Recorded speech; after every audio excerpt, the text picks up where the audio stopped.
बिस्मिल्लाहिर्रहमानिर्रहीम। शुरू अल्लाह के नाम से जो निहायत मेहरबान और रहम करने वाला है। नाजरीन अस्सलामु अलैकुम वरहमतुल्लाहि वबरकातुहू। नाजरीन आइए जानते हैं कि हज़रत आदम अलैहिस्सलाम से पहले कौन सी मखलूक दुनिया पर आबाद थी। इंसान की तख्लीक एक अजीम राज है, लेकिन क्या आप जानते हैं कि हज़रत आदम अलैहिस्सलाम से पहले ज़मीन पर कौन आबाद था? क्या वो मखलूक इंसानों की तरह थी?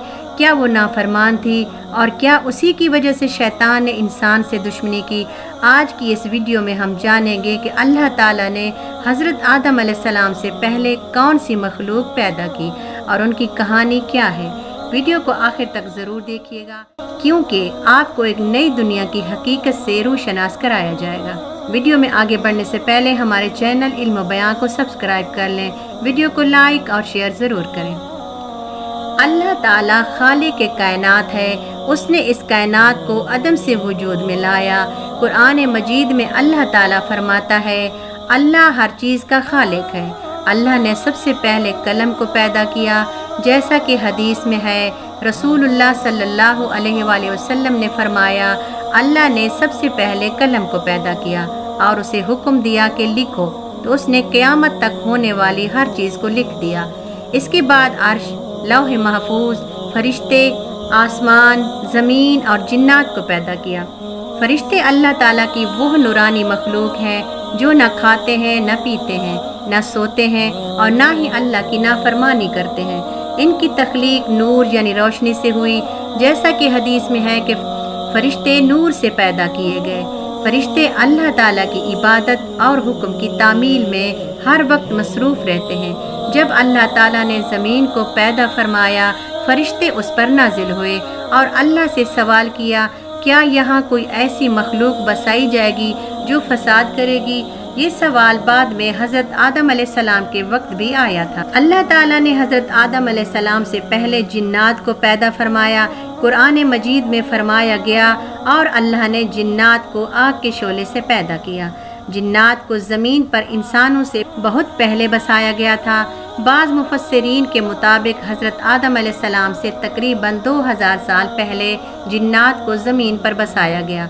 जिन्नात भी अक्ल रखते हैं, इख्तियार रखते हैं, जैसे कि इंसान। उनमें नेक और बद दोनों इक़साम के होते हैं।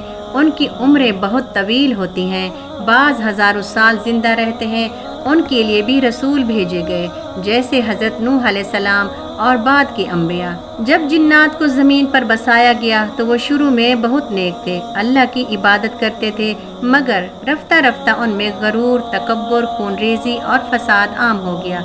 उन्होंने ज़मीन पर जुल्म किया, कमज़ोरों को सताया, नाफरमानी की। तब अल्लाह ताला ने फरिश्तों के ज़रिए उन्हें ज़मीन से निकाल दिया। उनकी बड़ी तादाद को कत्ल किया गया। कुछ भागकर जंगलों, दरियाओं और पहाड़ों और हवाओं में जा। उन्होंने ज़मीन पर जुल्म किया, कमज़ोरों को सताया और नाफरमानी की। उनमें गिरोह बन गए जो ताकतवर सरदार थे। उन्होंने कमज़ोर जिनों को अपना गुलाम बना लिया और उन पर जुल्म करने लगे। जब ज़मीन पर फसाद बढ़ गया और बहुत ज़्यादा खून रेज़ी शुरू हो गई, तब अल्लाह ताला ने फरिश्तों के ज़रिए इन्हें ज़मीन से निकाल दिया।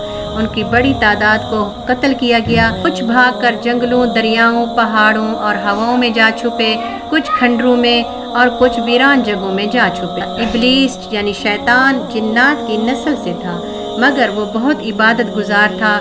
उसने हज़ारों साल इबादत की और अल्लाह ताला ने उसे फरिश्तों की सफ़ में खड़ा होने की इजाज़त दे दी। वो इल्म, इबादत और रूहानी मकाम के एतबार से नुमाया हो चुका था। पहले आसमान पर 1000 साल इबादत की, दूसरे आसमान पर फिर 1000 साल तक इबादत की।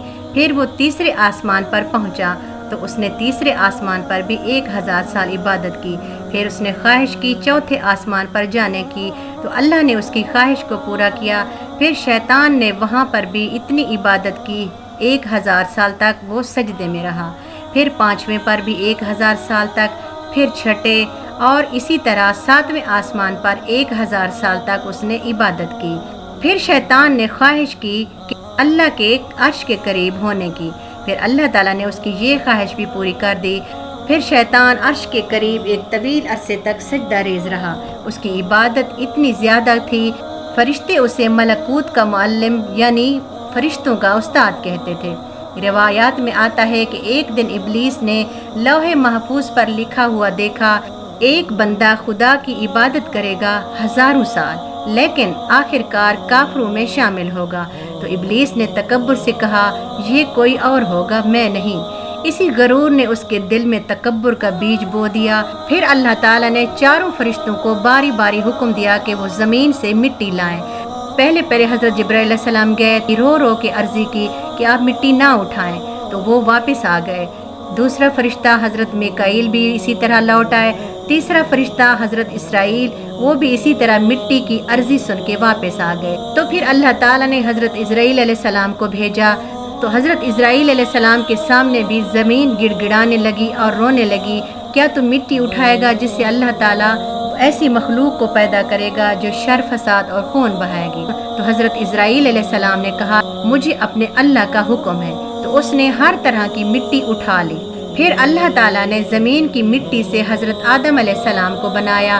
उनके वजूद को मुख्तलिफ जगहों की मिट्टी से बनाया गया ताकि उनकी औलाद में रंग, तबीयत और मिजाज का तनो हो। अल्लाह ताला ने फरिश्तों से फरमाया कि मैं ज़मीन में अपना खलीफा बनाने वाला हूँ। तो फरिश्तों ने अर्ज़ किया, क्या आप ऐसे को खलीफा बनाएंगे जो फसाद करेगा और खून बहाएगा? तो अल्लाह ताला ने फरमाया, जो मैं जानता हूँ तुम नहीं जानते। अल्लाह ताला ने हज़रत आदम अलैहिस्सलाम को मिट्टी से बनाया, उनमें रूह फूंकी और उन्हें इल्म अता किया।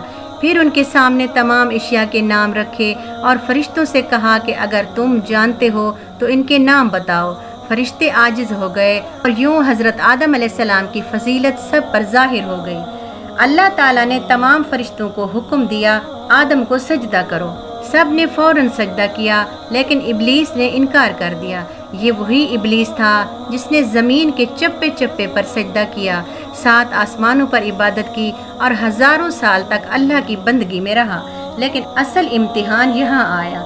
इब्लीस ने कहा, यानी मैं इससे बेहतर हूँ, तूने मुझे आग से बनाया और उसे मिट्टी से बनाया। ये जुमला उसकी तमाम इबादत को जला गया। उसका तकब्बुर, उसका गरूर और अपनी बर्तरी का दावा उसे बर्बाद कर गया। अल्लाह ने फरमाया, उतरो यहाँ से, तुम पर मेरी लानत है क़यामत तक। इब्लीस ने हज़ारों साल की इबादत गंवाई जो न ज़मीन के चप्पे चप्पे के सजदे काम आए और न 7 आसमान पर की गई रियाजत। शैतान ने अल्लाह ताला से मोहलत मांगी कि या अल्लाह, मुझे क़यामत तक मोहलत दे ताकि मैं तेरे सीधे रास्ते पर बैठूं और इस आदम को भटकाऊंगा, इसके दाएं से, बाएं से, आगे से और पीछे से। तो अल्लाह ताला ने फरमाया, ऐ शैतान, जो मेरा नेक बंदा होगा तू उसका कुछ नहीं बिगाड़ सकेगा और जो तेरी पैरवी करेगा उसको मैं तेरे समेत जहन्नम में डाल दूंगा। ये वाक़या हमें बताता है कि इबादत अगर तकब्बुर के साथ हो तो वो बेफायदा है।